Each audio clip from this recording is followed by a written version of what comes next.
Hi, I'm your host, Brad Riddle. If you love sports history like me, I'd love for you to subscribe to receive this podcast in your inbox each week. Go to grumpybuck.com, that's GRUMPYBUCK, like the deer.com, and you'll see Sports Wax Podcast in the menu. Go to the podcast page, enter your email, and you're on the list. It's so easy. Once upon a time, it looked like one Major League Baseball team's window to win a championship had closed completely. But with a little perseverance and a lot of help from one of the biggest blown calls in World Series history, this aging band of baseball players proved everyone wrong. I hope you enjoy. Very deep in the batter box. Tall, willowy. And he lines this one down the right field line. It is a fair ball. Bounces into the corner and does not come out good, Maddox. Collins is going to have a triple out of it. There's nothing quite like the first time your team makes the playoffs. There's a sense that anything can happen, that the possibilities are endless. The window to win a championship is wide open, and hope runs rampant as the postseason begins. That's where the expansion Kansas City Royals and their fans find themselves on this date, October 9th, 1976. After winning their first ever division title, the Royals welcome the New York Yankees to Kansas City for Game 1 of the American League Championship Series. No one on the field, no one sitting in the stands, no one watching on TV or listening on the radio can know in this moment, but the Royals are in for almost a decade of heartbreak, followed by a miraculous moment of sheer elation. Because sometimes, just when you think your window to win a championship has closed for good, it cracks open to give you one last shot at a title.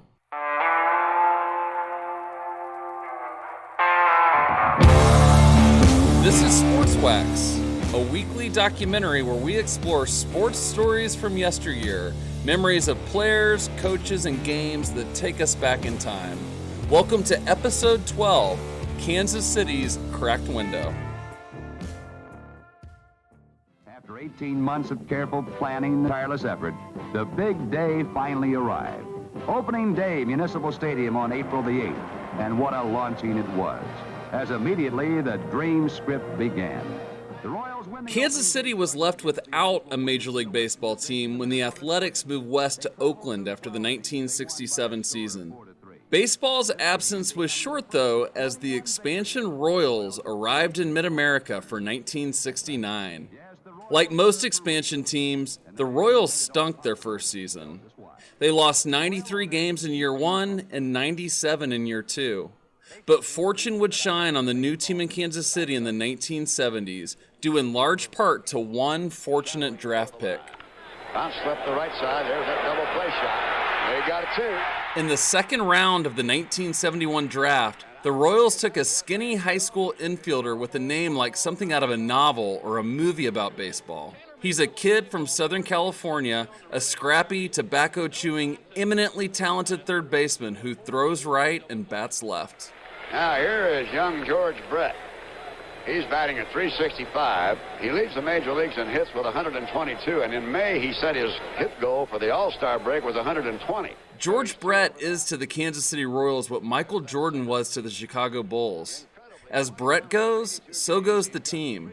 And luckily for the Royals, George Brett is a hitting machine. In 1976, his first All-Star season, George Brett leads the league in hits, triples, batting average, and total bases, and he finishes second in the American League MVP voting. He also leads the Royals to their first ever playoff appearance. Unfortunately, the 1976 ALCS against the Yankees, the one that started with hope and endless possibilities, ends in heartbreak. All right, maybe we can get things under control and get on back to the object of the moment. The American League Championship as Chris Chemness walks to the plate. There are so many clutch moments in baseball history that it can be hard to keep track of them all. Here's one you may not know about. It's Game 5 of the 1976 ALCS at Yankee Stadium. The game's tied 6-6 in the bottom of the ninth inning. The winner heads to the World Series. New York's Chris Chambliss steps to the plate. Mark Littell delivers high drive, hits it right center field. That's gone. It is Chambliss has won the American League pennant for the New York Yankees. A thrilling, dramatic game with overtones of that great sixth game in the World Series a year ago, and then the seventh game too. And that's the way it goes the next couple of years. The Yankees beat the Royals again in the 1977 ALCS. The Yankees beat the Royals yet again in the 1978 ALCS. The Royals missed the postseason altogether in 1979. And then, in 1980, it looks like it's finally the Royals' turn. On September 17th, Dennis Leonard shut out the defending champion California Angels in the first half of a twilight doubleheader, the earliest clinching in the Royals' brief history. As you'd expect, George Brett is the momentum that pushes Kansas City forward. The team average is near 290, highest in the majors in 30 years, largely because of George Brett's bid for 400.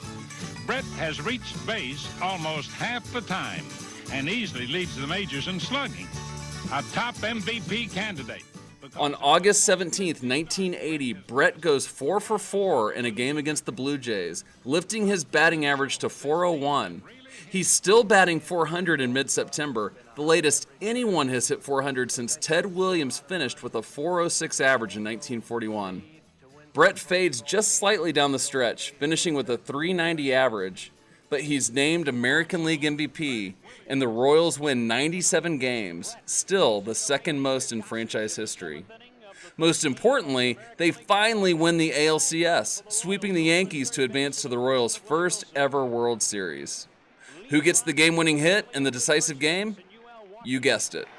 Outfield deep at every position now with George Brett at the plate. Set by Gossage, a high drive hit deep to right field. It is gone! 3-run home run by George Brett into the third tier of Yankee Stadium, and Brett has taken the Royals and put them in front. Put them in front here in the seventh inning. The Royals now lead it 4-2. This is where the happy ending should emerge, right? George Brett has hit a monster home run. The Royals have beaten the Yankees for the first time in 4 playoff tries. Now it's time to win the World Series. Not yet. UL Washington, the on-deck hitter. It is 2 strikes on Willie Wilson. It's October 21st, 1980. The Phillies are ahead of the Royals 3-2, and the expansion team from Kansas City is down to its last out. Well, the Philadelphia Phillies are the world champions. It's happening here in the stands. Mike Schmidt is the most valuable player. And now in the clubhouse of the world champion Philadelphia Phillies, we have Bryant Gumbel. Bryant? Okay, Joe, I don't know what it's like. Almost 3 years after that World Series loss, there's this really strange moment in Royals history that sums up all the frustration of winning 4 division titles in 5 years, only to come away with nothing. We take a look at Goose Gossage, who is now up in the Yankee bullpen, and looks like Billy has signaled to the bullpen. It's July 24th, 1983. The Royals haven't made it back to the postseason since losing to the Phillies in 1980, and the team's starting to get old. They're playing a run-of-the-mill midsummer game on the road against the Yankees, their old nemesis. It's the top of the 9th, and the Royals are trailing by 1 with 2 outs. George Brett steps to the plate with a runner on. Listen to what happens next. The Yankees with a 1-run lead.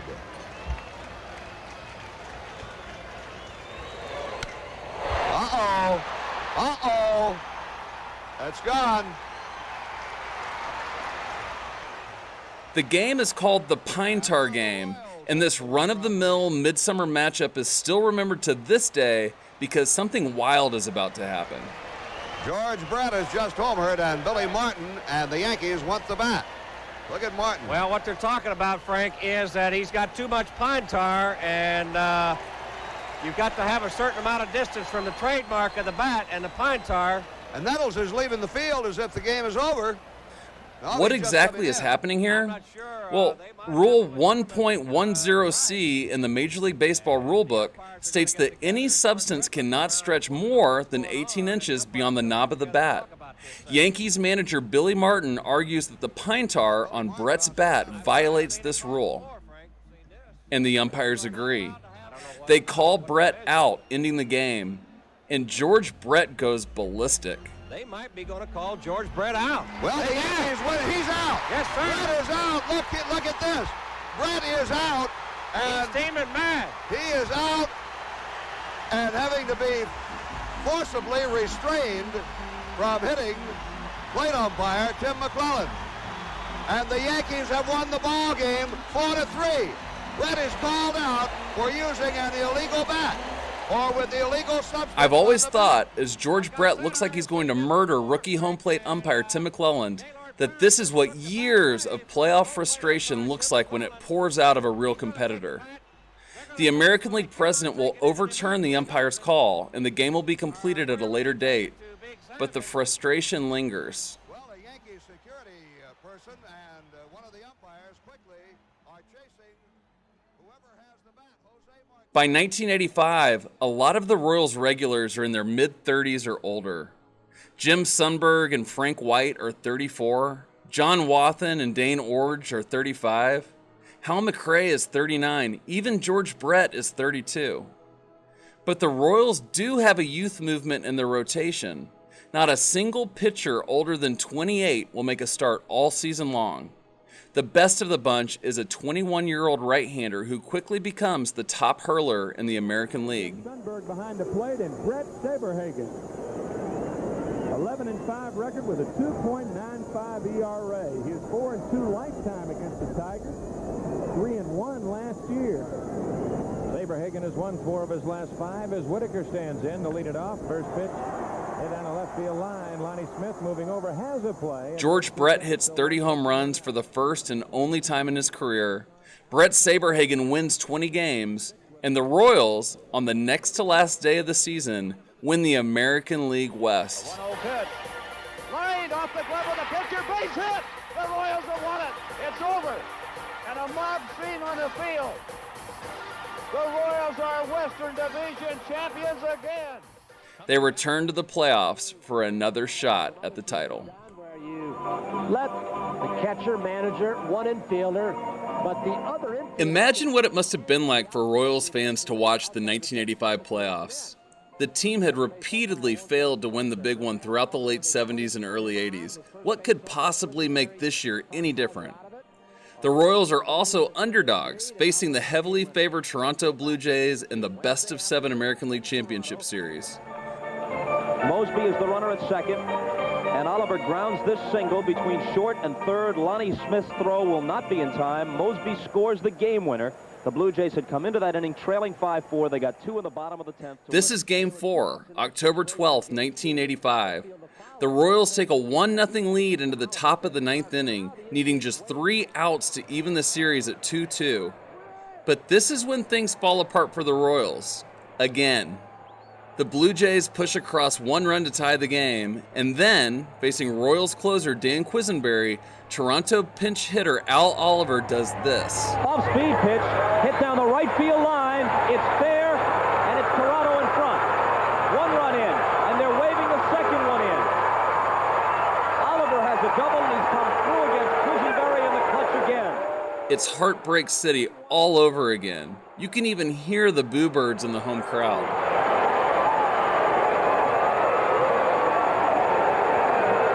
Now, the Royals need to win 3 straight elimination games to advance to the World Series. What are the chances? As he has said of himself, I don't slam the door like Gossett, Suter, fingers in his prime. I close it very gently. Well, the Royals win Game 5 to force a Game 6, and then they win Game 6 to force a Game 7, this game, on October 16th, 1985 at Toronto's Exhibition Stadium.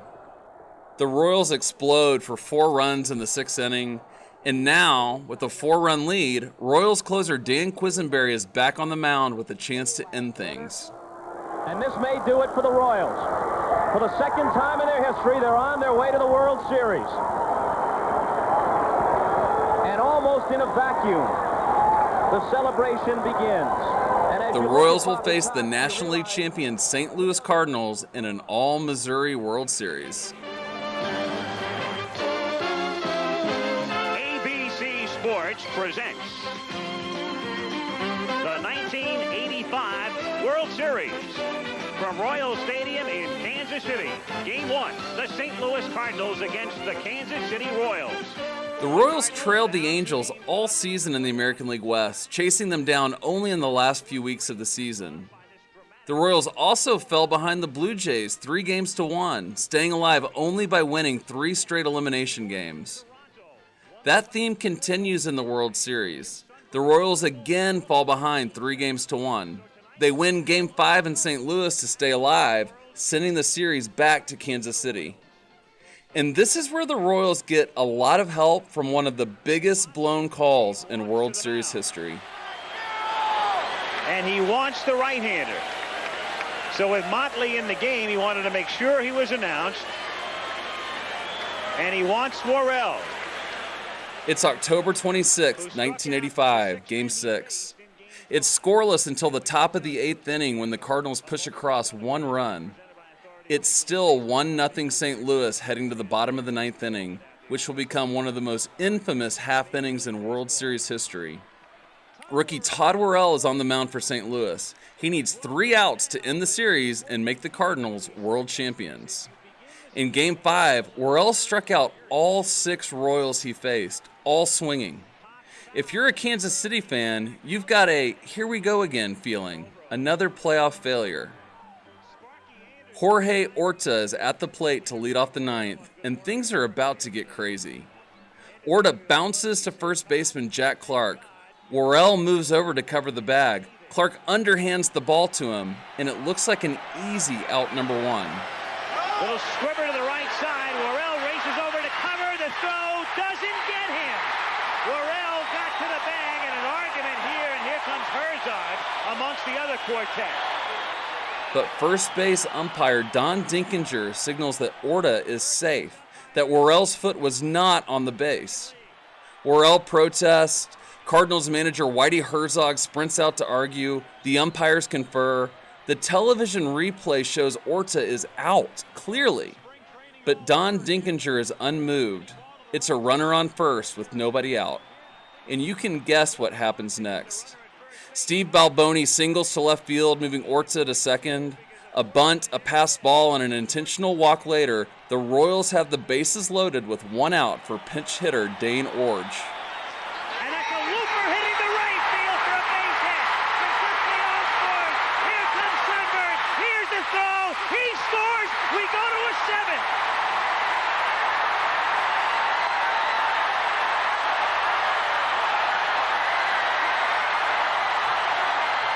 The Cardinals return to their clubhouse to find champagne waiting for them. Everyone thought the Royals were toast, even the clubhouse manager.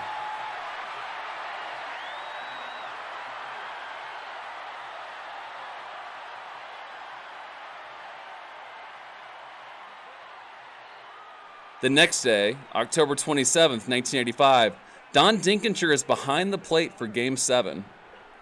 Whitey Herzog berates him from the dugout from the start of the game, still upset about what happened in Game 6.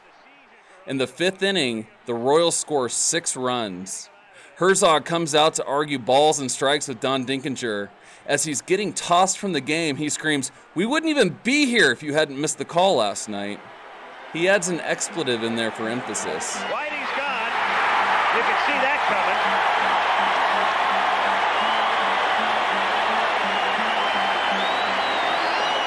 Herzog's the 6th manager to be ejected in World Series history. Moments later, Cardinals pitcher Joaquin Andujar also gets ejected. 3 teammates have to restrain him from charging Don Dinkinger. It's a complete meltdown for St. Louis. As the Cardinals are spiraling, Royals ace Brett Saberhagen is putting zeros on the scoreboard. He takes the mound for the 9th inning, needing 3 outs for a complete game shutout and the first World Series championship in Royals history. To Motley for the title.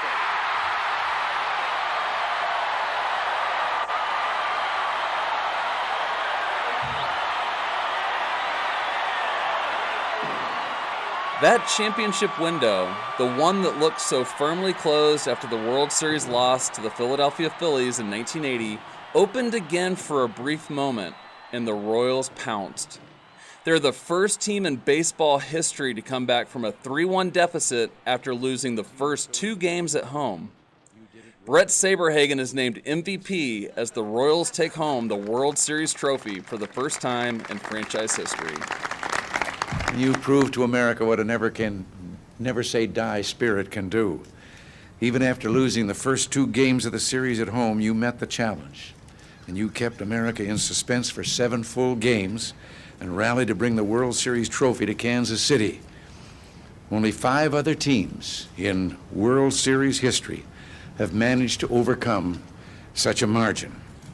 Now, and, as it turns out, this really was the last chance for the Royals.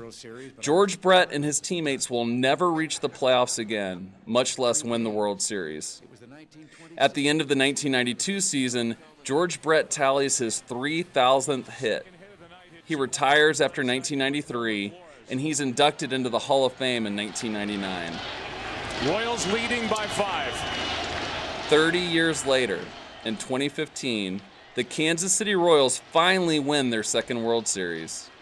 With George Brett watching from the stands, they close out the New York Mets on the road at Citi Field, winning the deciding game in extra innings. The 1-2 again. Inside corner. The Royals, 2015 World Champions. But there's nothing quite like the first time. And George Brett and the band of aging Royals that shrugged off doubt to win the franchise's first ever championship will forever be Kansas City sports icons.